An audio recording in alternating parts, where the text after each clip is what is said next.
कशी नशिबान थट्टा आज मांडली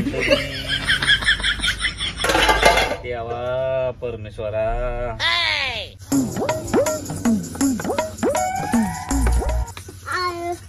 अरे देवा, पप्पा तुम्ही भांडी घासायला लागला काय? अगं परे, तुझ्या आईनं लय आजारी आहे बघ, म्हणून भांडी घासायला लागलो रे बाळा. तब्येत बरोबर नाही तुझ्या मम्मीची. माझा पप्पा किती जीव लावतो मम्मीला. अगं परे बाळा, तुझ्या आईवर माझा लय जीव आहे बघ. त्याला अजिबात त्रास देऊ वाटत नाही ग, आजारी आहे म्हणून म्हणलं दा भांडी घासावी तिची, म्हणजे तिला जरा आराम करायला बरं वाटत आहे ना बाळा. हा बर पप्पा, घासा भांडी, मी जाते मम्मीकडे बघाय.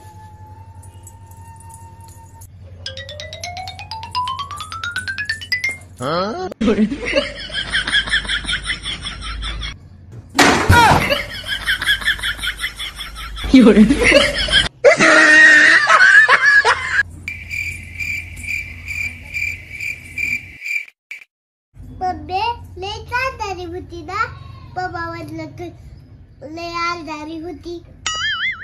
काय म्हणली बरे? अगं मम्मी, पप्पा म्हणत होत की तू लय आजारी आहे. अगं परी, मी आजारी बिजारी काय नाही, मीच भांडी घासायला लावले. अगं मम्मी, बायांची काम पप्पाला सांगत असतात काय? परे तू शांत राहा. आमचं झालंय लव्ह मॅरेज. त्यांना अगोदरच सांगितलं होतं लग्न झाल्यानंतर माझं अर्ध दुःख वाटून घ्यावं लागेल म्हणून. अरे देवा, भांडी घासते म्हणजे अर्धा दुःख आहे काय तुझं? तुला काय करायचंय ग परे? हा, आमचं लव्ह मॅरेज झालंय, आम्ही दोघांनी निम्म निम्म काम वाटून घेतलंय. बाई, असलं कसलं लगेच गेलंय पप्पाने. उद्याच तो भांडी घासायची पप्पाने वेळ आली.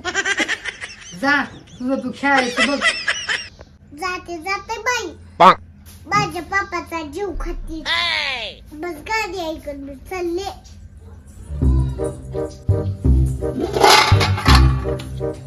पप्पा, मम्मी तर ना गाडी ऐकत बसली हेडफोन वर, दसती बी अशी. ओ नो, माहितीये मला परिवार, मी तुला खोटं बोललो र. कशाला भांडी घासता?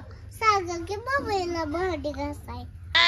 अरे परिवाळा, भांडी घासाय सांगितली असते र, पण मी प्रेमापोटी भांडी घासतोय र.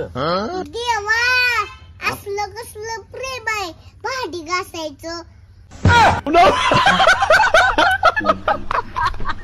परे, लव्ह मॅरेज केलं ना तरी अशी अवस्था असते बघ. सगळं अर्ध अर्ध काम करावं लागतंय.